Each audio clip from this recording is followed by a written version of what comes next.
Today we are reading from Thomas Hardy's selected poems. Before I do my intro, I want to thank Jennifer Clymer, Director, MPTF Studios, and the Creative Chaos team, Allegra Leedom, Marcus Murrietta, Paige Thompson, Jennifer Biederman, Jenny Esquivel, Jeff Mercer, Kat Lee, Joel Schroeder, MJ Miller, Edgar Pablos for their outstanding work in the production field. Thank you very much. Thomas Hardy, 1840 to 1928, was an English novelist and poet. His novels include Far from the Madding Crowd and The Return of the Native. After his last novel, Jude the Obscure, was published, he turned to poetry for the last 30 years of his life, publishing eight volumes of poetry. He was a Victorian poet who moved into the modern era. Traditional forms, rhymes, concision, music, great verbal gifts, superlative storytelling, clarity are evident in Thomas Hardy's poetry. Many of his poems have dark subject matters: death, sorrow, doom, grief, unfulfilled lives. There is an emotional truth in his poetry that touches me deeply. I love his poetry. The magnificent readers in order of appearance are Corinne Conley, Guerin Barry, Jeanette Clough, James Cushing. Here's Corinne Conley. Thank you, Harry. I'm going to begin with Thomas Hardy's The Darkling Thrush. I leant upon the coppice gate when frost was spectre gray, and winter's dregs made desolate the weakening eye of day. The tangled vine stems scored the sky like strings of broken lyres, and all mankind that haunted nigh had sought their household fires. The land's sharp features seemed to be the century's corpse outlent. His crypt the cloudy canopy, the wind his death lament. The ancient pulse of germ and birth was shrunken, hard and dry, and every spirit upon earth seemed feverless as I. At once a voice arose among the bleak twigs overhead, in a full-hearted evensong of joy illimited. An aged thrush, frail, gaunt, and small, in blast the ruffled plume, had chosen thus to fling his soul upon the growing gloom. So little cause for carolings of such ecstatic sound was written on terrestrial things afar or nigh around, that I could think there trembled through his happy good night air some blessed hope whereof he knew, and I was unaware. Autumn at King's Hintock Park. Here by the bearing bough, raking up leaves, often I ponder how springtime deceives. I, an old woman now, raking up leaves. Here in the avenue, raking up leaves, lords, ladies pass in view, until one heaves sighs at life's russet hue, raking up leaves. Just as my shape you see raking up leaves, I saw, when fresh and free, those memory weaves into gray ghosts by me, raking up leaves. Yet, dear, though one may sigh, raking up leaves, new leaves will dance on high. Earth never grieves. Will not, when missed am I, raking up leaves. At Casterbridge Fair, 1. A ballad singer. Sing, ballad singer, raise a hearty tune.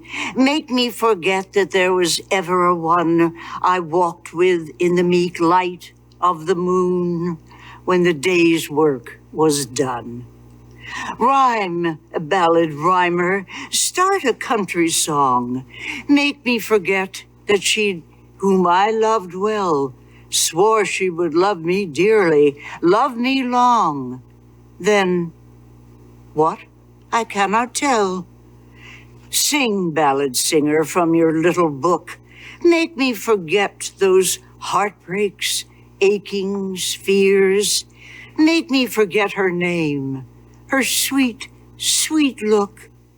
Make me forget her tears. 2. Former beauties.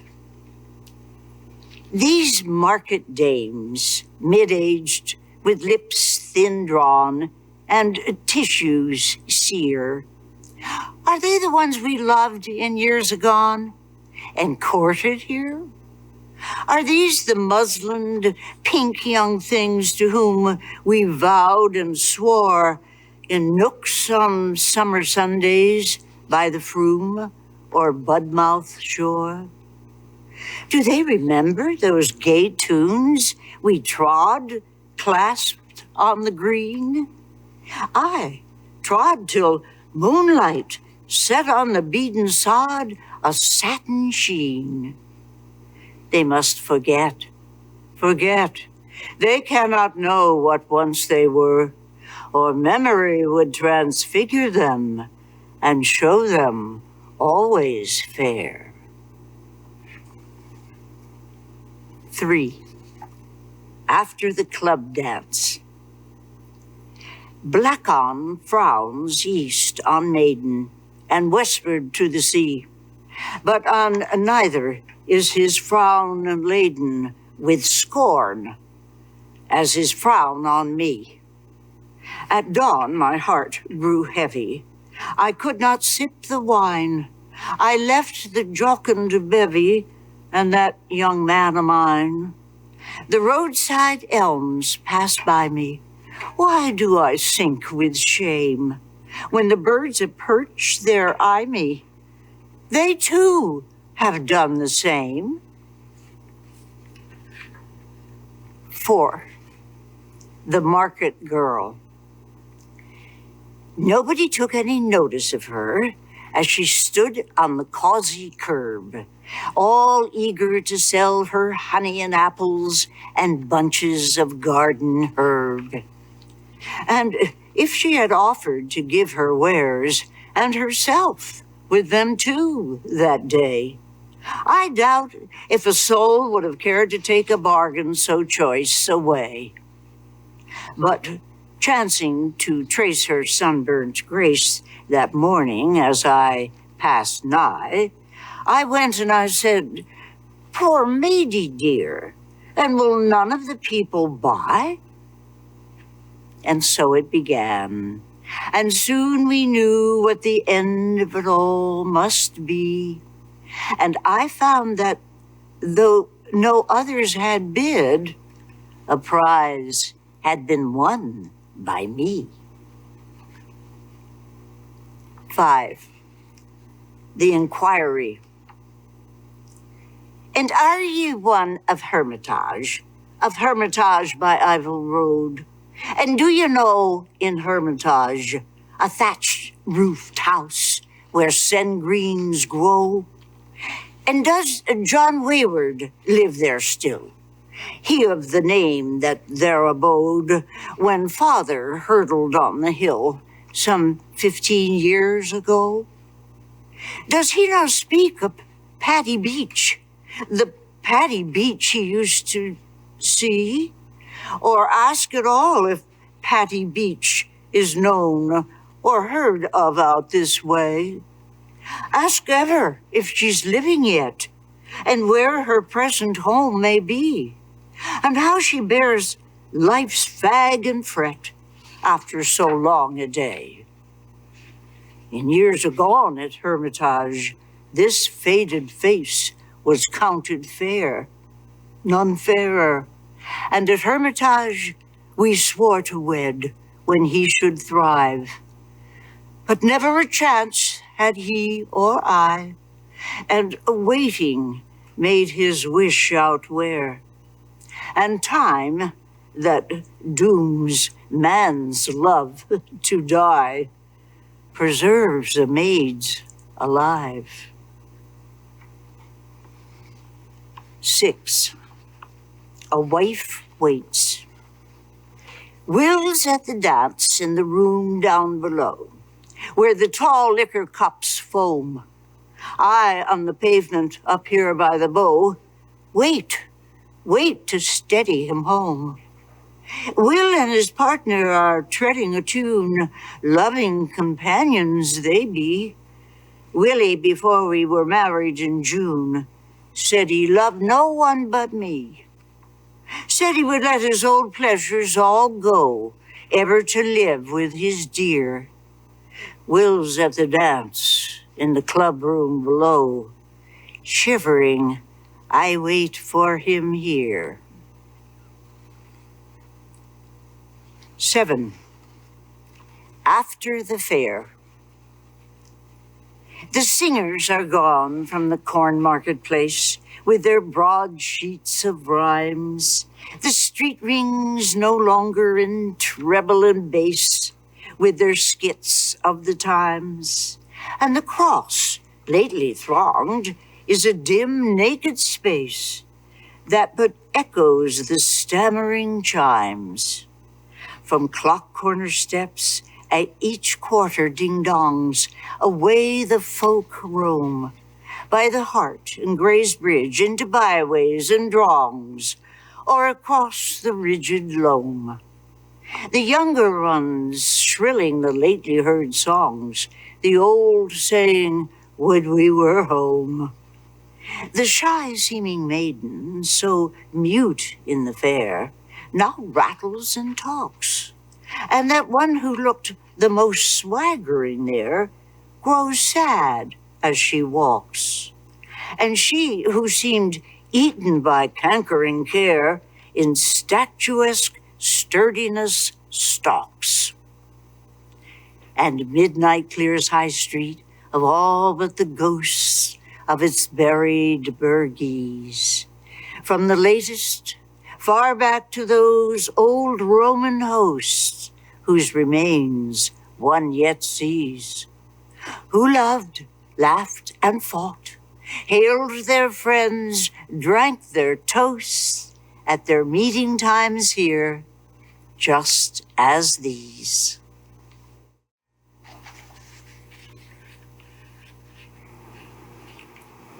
Channel firing. That night, your great guns unawares shook all our coffins as we lay and broke the chancel window squares.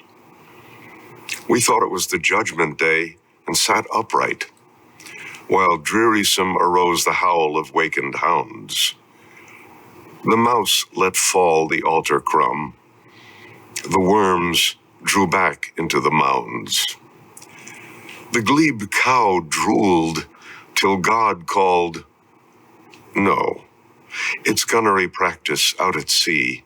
Just as before you went below, the world is as it used to be. All nations striving strong to make red war yet redder. Mad as hatters. They do no more for Christi's sake than you who are helpless in such matters. That this is not the judgment hour? For some of them's a blessed thing, for if it were, they'd have to scour hell's floor for so much threatening. Ha ha. It will be warmer when I blow the trumpet, if indeed I ever do, for you are men, and rest eternal sorely need. So down we lay again. I wonder, will the world ever saner be, said one, than when he sent us under in our indifferent century. And many a skeleton shook his head. Instead of preaching 40 year, my neighbor Parson Thirdly said, I wish I'd stuck to pipes and beer. Again, the guns disturbed the hour, roaring their readiness to avenge as far inland as Storton Tower and Camelot and starlit Stonehenge. The convergence of the twain lines on the loss of the Titanic. In a solitude of the sea, deep from human vanity and the pride of life that planned her, stilly couches she. Steel chambers, late the pyres of her salamandrine fires, cold currents thrid and turn to rhythmic tidal lyres. Over the mirrors meant to glass the opulent, the sea worm crawls, grotesque, slimed, dumb, indifferent. Jewels in joy designed to ravish the sensuous mind lie lightless, all their sparkles bleared and black and blind. Dim, moon-eyed fishes near gaze at the gilded gear and query, what does this vaingloriousness down here? Well, while was fashioning this creature of cleaving wing, the imminent will that stirs and urges everything prepared a sinister mate for her, so gaily great, a shape of ice, for the time far and disassociate. And as the smart ship grew in stature, grace, and hue, in shadowy, silent distance grew the iceberg too. Alien they seemed to be. No mortal eye could see the intimate welding of their later history, or sign that they were bent by paths coincident on being anon twin halves of one august event. Till the spinner of the years said, now. And each one hears, and consummation comes, and jars two hemispheres. When I set out for Lyonesse, 1870. When I set out for Lyonesse, 100 miles away, the Rhine was on the spray, and starlight lit my lonesomeness when I set out for Lyonesse, 100 miles away.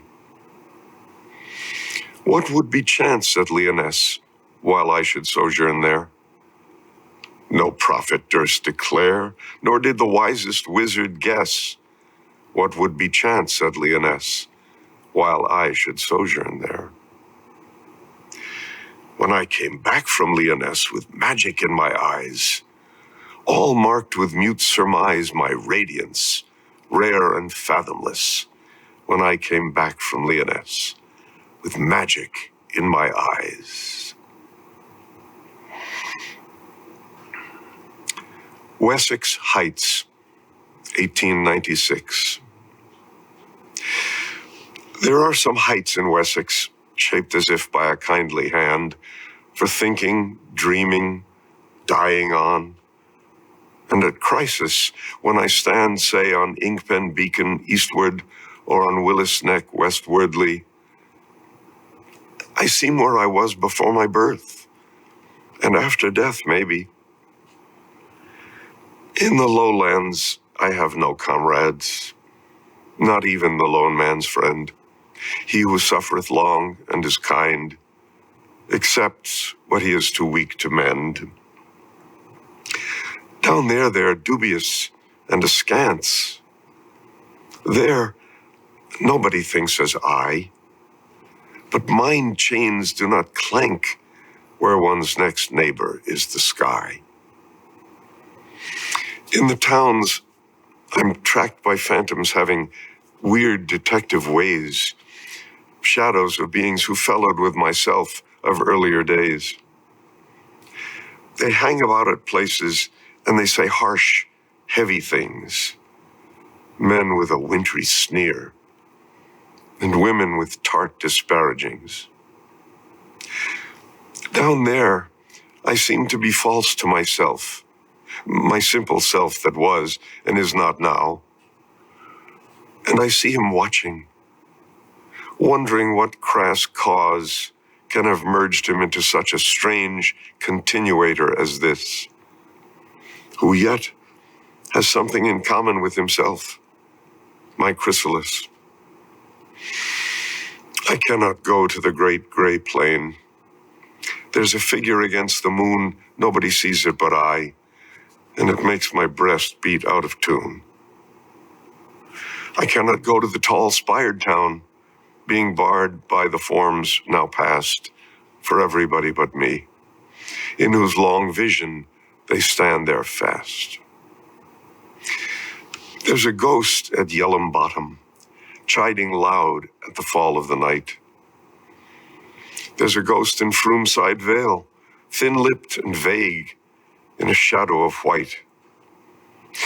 There's one in the railway train whenever I do not want it near. I see its profile against the pane, saying things I would not hear. As for one rare, fair woman, I'm now but a thought of hers. I enter her mind, and another thought succeeds me that she prefers. Yet my love for her in its fullness, she herself even did not know. Well, time cures hearts of tenderness, and now I can let her go. So I'm found on Inkpen Beacon, or on Will's Neck to the west, or else on homely Bulborough, or Little Pilsden Crest, where men have never cared to haunt, nor women have walked by me. And ghosts can keep their distance, and I know some liberty. Quid hic agis? What doest thou here, first book of Kings?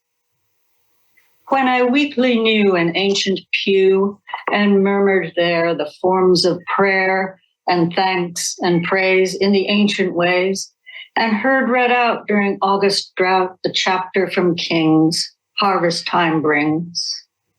How the prophet, broken by griefs unspoken, went heavily away to fast and pray. And while waiting to die, the Lord passed by. And a whirlwind and fire grew nigher and nigher, and a small voice anon bade him up and be gone. I did not apprehend, as I sat to the end and watched for her smile across the sunned isle, that this tale of a seer, which came once a year, might, when sands were heaping, be like a sweat creeping, or in any degree bear on her or on me. When later, by chance of circumstance, it befell me to read on a hot afternoon at the lectern there the self-same words as the lesson decreed to the gathered few from the hamlets near. Folk of flocks and herds sitting half swoon, how listened thereto as women and men not overmuch concerned at such. So like them then, I did not see what drought might be with me, with her, as the calendar moved on and time devoured our prime. But now, at last, when our glory has passed, and there is no smile from her in the aisle, but where it once shone, a marble, they say, with her name thereon is discerned today. And spiritless in the wilderness, I shrink from sight and desire the night. Though, as in old wise, I might still arise, go forth and stand and prophesy in the land, I feel the shake of wind and earthquake and consuming fire, nigher and nigher, and the voice catch clear, what dost thou hear? During wind and rain, they sing their dearest songs, he, she, all of them, yea, treble and tenor and bass, and one to play, with the candles mooning each face. Ah, no, the years, oh, how the sick leaves reel down in throngs. They clear the creeping moss, elders and juniors, aye, making the pathways neat and the garden gay. And they build a shady seat. Ah, no, the years, the years. See the white storm birds wing across. They are blithely breakfasting all, men and maids, yea, under the summer tree, with a glimpse of the bay, while pet fowl come to the knee. Ah, no, the years, oh, the rotten rose is ripped from the wall. They change to a high new house. He, she, all of them, I, clocks and carpets and chairs on the lawn all day, the brightest things that are theirs. Ah, no, the years, down their carved names, the raindrop plows. At a house in Hampstead, sometime the dwelling of John Keats. O poet, come you haunting here where streets have stolen up all around, and never a nightingale pours one full-throated sound? Drawn from your drowse by the 7 hills, thought you to find it all just the same, here shining as in hours of old, if you but came? What will you do in your surprise at seeing the changes wrought in Rome are wrought yet more on the misty slope, one time your own? Will you wake wind wafts on these stairs? Swing the doors open noisily, show an umbraged ghost beside your ancient tree? Or will you, softening the while you further and further look, learn that a laggard few would fain preserve your nook? Where the piazza steps incline and catch late light at eventide, I once stood in that room and thought 'twas there he died. I drew a violet-sprinkled spot where day and night a pyramid keeps uplifted its white hand and said, 'tis there he sleeps. Pleasanter now it is to hold that here. Where sang he, more of him remains than where he, tuneless, cold, passed to the dim. Before marching and after, in memoriam of F.W.G. Orion swung southward aslant where the starved Egdon pine trees thinned. The Pleiades aloft seemed to pant while the heather that twitched in the wind. But he looked on, indifferent to sights such as these, unswayed by love, friendship, home joy, or home sorrow, and wondered to what he would march on the while. The crazed household clock with its whir rang midnight within as he stood. He heard the low sighing of her who had striven from his birth for his good. But he only asked the spring starlight, the breeze, the great thing or small thing his history would borrow from that game with death he would play on the morrow. When the heath wore the robe of late summer and the fuchsia bells hot in the sun hung red by the door, a quick comer brought tidings that marching was done for him who had joined in that game overseas, where death stood to win, though his name was to borrow a brightness therefrom, not to fade on the morrow. Afterwards, when the present has latched its postern behind my tremulous stay, and the May month flaps its glad green leaves like wings, delicate filmed as new spun silk, will the neighbors say he was a man who used to notice things?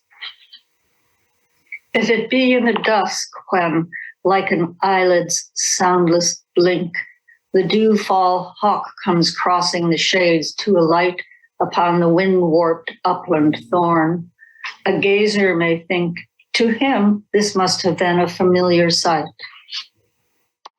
If I pass during some nocturnal blackness, mothy and warm, when the hedgehog travels furtively over the lawn, one may say he strove with such innocent creatures could come no harm. But he could do little for them, and now he is gone. So when hearing that I have been stilled at last, they stand at the door, watching the full-starred heavens that winter sees. Will this thought rise on those who will meet my face no more? Was he one who had an eye for such mysteries? And will any say, when the bell of quittance is heard in the gloom, and a crossing breeze cuts a pause in its outrollings, will they swell again as there were a new bell's boom? He hears it not now, but used to notice such things. The curtains are drawn. The curtains are drawn, and the spindrift strikes the glass, blown up the jagged pass, but surly salt southwest. And the sneering glare is gone beyond the yonder crest, while she sings to me, "Oh, the dream that thou art my love, be it thine, and the dream that I am thy love, be it mine. And death may come, but loving is divine." I stand here in the rain with its smite upon her stone, and the grasses that have grown over women, children, men, and their text that life is vain. But I hear the notes as when once she sang to me of the dream, "Thou art my love, oh, be it thine," and the dream that I am thy love, be it mine. Then death may come, but loving is divine. Oh, I won't lead a homely life. Oh, I won't lead a homely life as father's Jack and mother's Jill, but I will be a fiddler's wife with music mine at will. Just a little tune, another one soon, as merrily fling my fill. But as she became a fiddler's dear, and merry all day she strove to be. And he played and played afar and near, but never at home played he any little tune, late or soon, and sunk and sad was she. The country wedding. Little fogs were gathered in every hollow, but the purple hillocks enjoyed fine weather as we marched with our fiddles over the heather, how it comes back to their wedding that day. Our getting there brought our neighbors and all. Oh, till 2 and 2, the couple stood ready, and her father said, "Souls, for God's sake, be steady." And we strung up our fiddles and sounded out, "Hey." The groomsman, he started and said, "You must follow." But we'd gone to fiddle in front of the party, our feelings as friends being true and hearty, and fiddle in front we did, all the way. Yes, from their door by Mill Tail Shallow and up Stiles Lane and by Front Street houses, where stood maids, bachelors, and spouses who cheered the songs that we knew how to play. I bowed the treble before her father, Michael the tenor in front of the lady, the bass viol Rube, and right well played he, the serpent Jim, I to church and back. I thought the bridegroom was flurried, rather, as we kept up the tune outside the chancel, while they were swearing things none can cancel inside the walls to our drumsticks whack. "Too gay," she pleaded. "Clouds may gather and sorrow come." But she gave in, laughing, and by supper time, when we'd got to the quaffing, her fears were forgot, and her smiles weren't slack. A grand wedding 'twas, and what would follow, we never thought. Or that we should have buried her on the same day with the man who married her, a day like the first, half crazy, half clear. Yes, little fogs were in every hollow, though the purple hillocks enjoyed fine weather when we went to play 'em to church together and carried 'em there in an after year.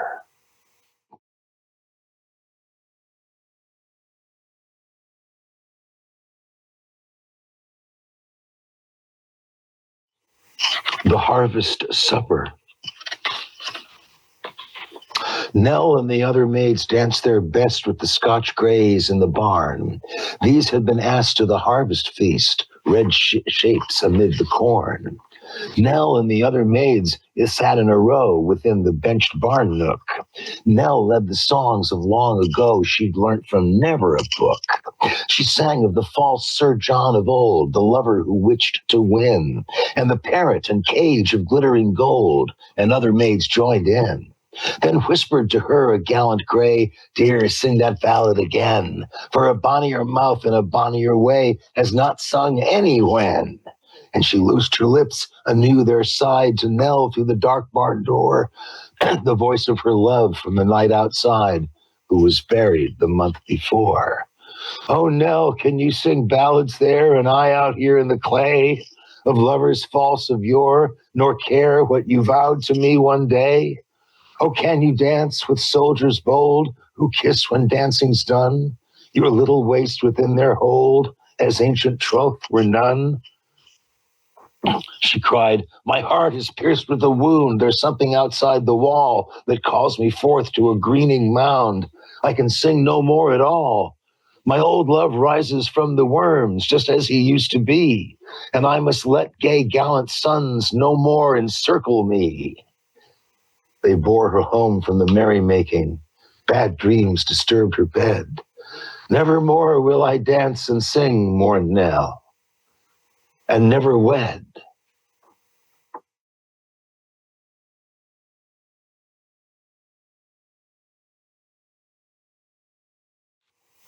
A gentleman's second-hand suit. Here it is, hanging in the sun by the pawn shop door. A dress suit, all its revels done of heretofore. Long drill to the waltzer's swing and sway. Tokens show what it has seen, what it could say if it did but know. The sleeve bears still a print of powder rubbed from her arms when she warmed up as the notes swelled louder and livened her charms. Or rather theirs, For beauties many linked there, no doubt, leaving these telltale traces when he spun them about. Its cut seems rather in bygone style on looking close, so it mayn't have bent it for some while to the dancing pose. Anyhow, often within its clasp, fair partners hung, assenting to the wearer's grasp with soft, sweet tongue. Where is, alas, the gentleman who wore this suit? And where are his ladies? Tell none can. Gossip is mute. Some of them may forget him quite, who smudged his sleeve. Some think of a wild and whirling night with him and grieve.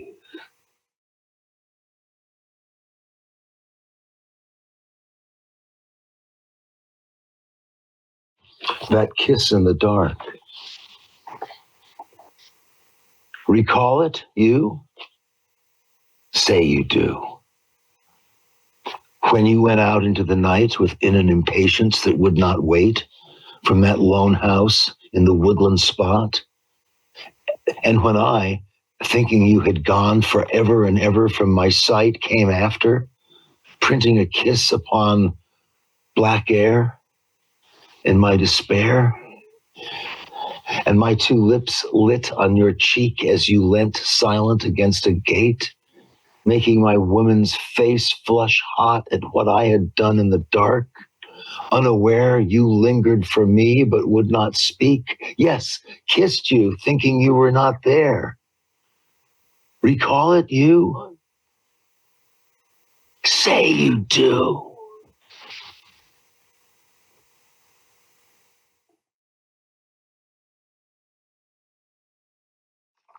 Faithful Wilson. I say she's handsome by all laws of beauty, if wife ever was. Wilson insists thus, though each day the years fret Fanny towards decay. She was once beauteous as a jewel, hint friends, but time, of course, is cruel. Still, Wilson does not quite feel how, once fair, she can be different now.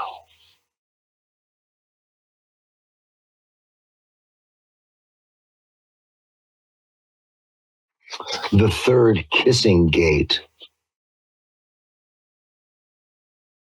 She foots it forward down the town, then leaves the lamps behind, and trots along the eastern road where elms stand double line.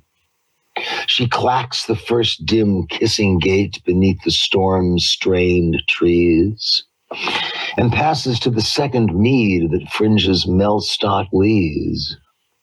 She swings the second kissing gate next the gray garden wall, and sees the third mead stretching down towards the waterfall. And now, the third placed kissing gate, her silent shadow nears and touches with, when suddenly her person disappears. What chanced by that third kissing gate when the hushed mead grew done? Lo, two dark figures clasped and closed, as if they were but one.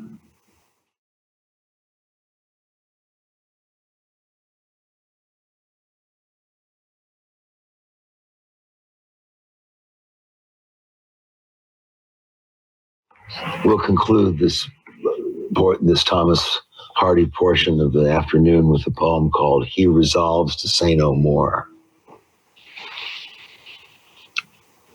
Oh, my soul, keep the rest unknown.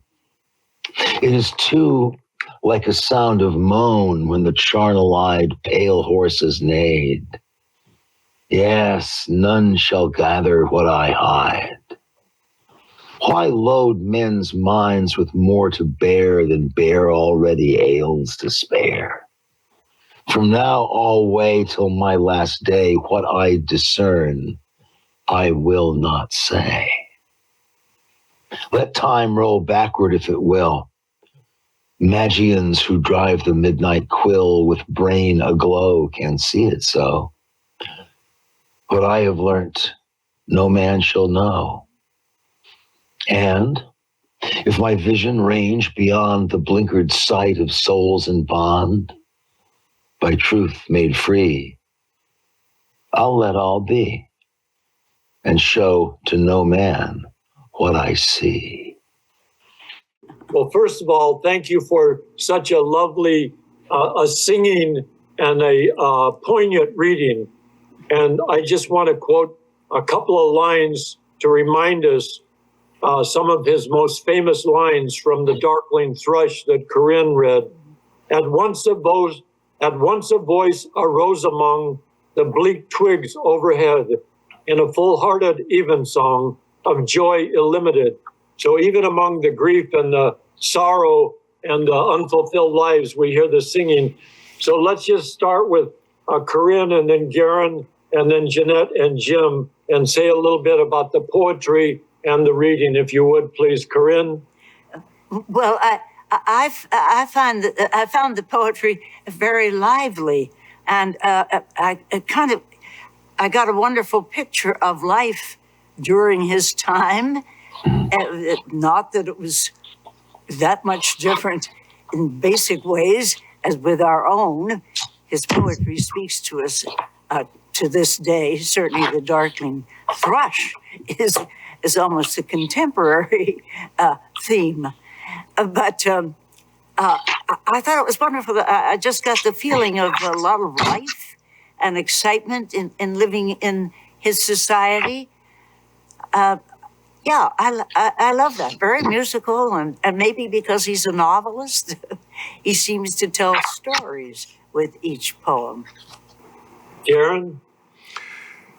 Yeah, I found it a little different, a little darker. But usually, Harry, you give me these things about a month in advance, and I visit with these things pretty much every day to try and get to understand them, because I would like them to be understood by the listener. I found it a little dark, which is right up my alley.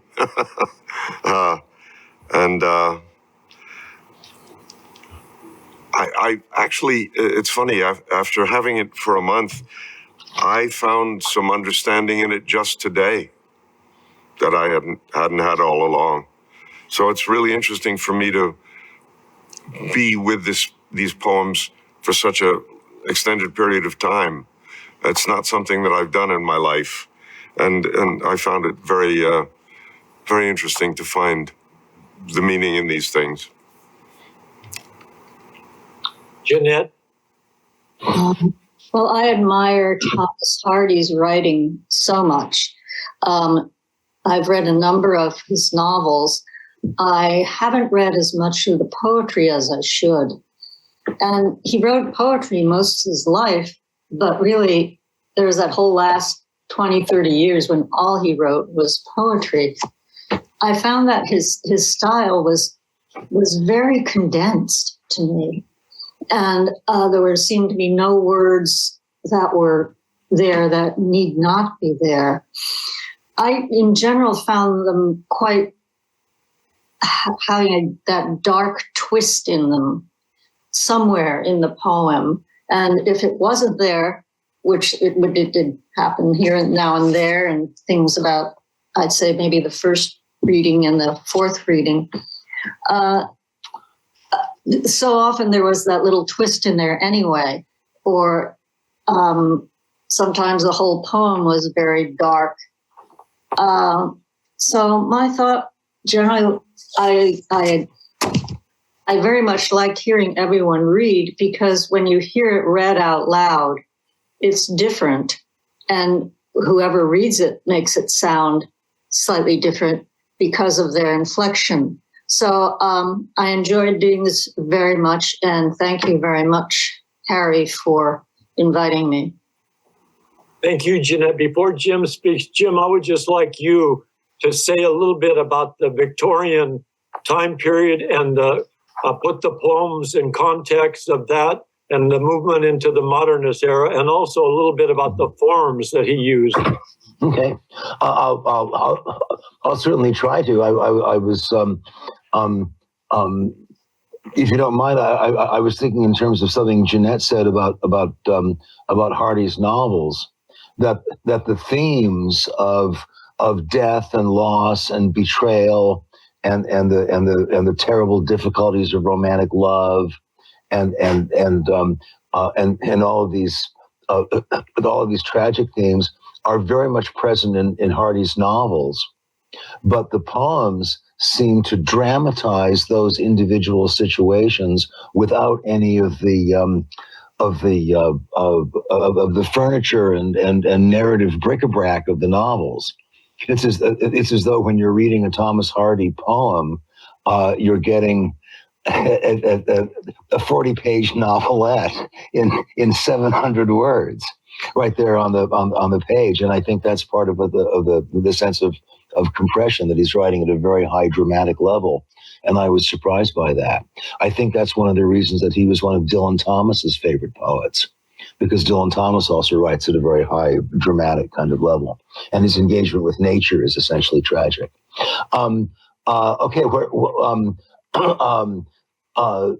Hardy is very much a part of the Victorian era, and yet he's also embodies a critique of it, in that the Victorian era was very optimistic about human possibility, very forward-looking, very invested in the idea that reason was going to triumph over all the basic human problems. If you look in the novels of Charles Dickens, who was the representative writer of the period in English anyway, you get the sense that everything is going to work out all right because the rational human heart is in charge of things. Thomas Hardy had serious doubts about that, as his poetry wonderfully presents, well, and as all the novels present as well. So he was very much lodged in the style of the Victorian era, but his sensibility anticipates the more downhearted modernists. So it's an interesting thing that he the representative English poet of the Victorian era is Tennyson, but Hardy and Tennyson have very, very little in common except their use of rhymes and meters. Hardy liked to use ballad forms and forms that seem to be derived from old songs. I was trying to give a sense of that when I was reading that wonderful thing called the Harvest Supper, about about Nell and the dancers. Nell and the other maids sat in a row within the bench barn nook. Nell led the songs of long ago. She'd learnt from never a book. I was trying to get a little bit of a Bob Dylan Blood on the Tracks rhythm going on in the reading of that, because it's derived from a dance tune, isn't it? So yeah, Harry, this has been a wonderful, wonderful opportunity to engage with a poet with whom one does not often get a chance to engage in the early days of the 21st century. Go ahead, Jim. I'm sorry. No, over to you. What I was going to say was, I read him young, and then I turned to more modern poets. Mm-hmm. And then reading him the last few months, I really came to love him more and more. And also one of the things was how he was able to create characters in those short periods. Right. In a poem, all these characters, and they're so vivid. And, this is the last show of the year. And I just want to take a minute to thank Corinne Conley and Guerin Barry at MPTF for their marvelous readings. I mean, you guys are just the best readers of any actors, along with a few other people from MPTF that there are. And so I deeply appreciate, and I can never express how grateful I am. And, people who watch this show bring that up to me too. And also I want to thank James Cushing and Jeanette Clough, who are both marvelous poets and who really understand these poems from their own writing poetry and what that means. And so you have all just really blessed my life, and you serve poetry beyond what I could ever envision. So thank you very much, Guerin Barry, Corinne Conley, James Cushing, and Jeanette Clough. And I am going to announce that our next show will be off for 2 weeks. Our next show will be on Tuesday, January 7, 2025, with two superlative poets, John Yao and D.A. Powell. And I also want to thank all of the people who watched the show. And, without you, we wouldn't be here. So thank you again. Happy holidays.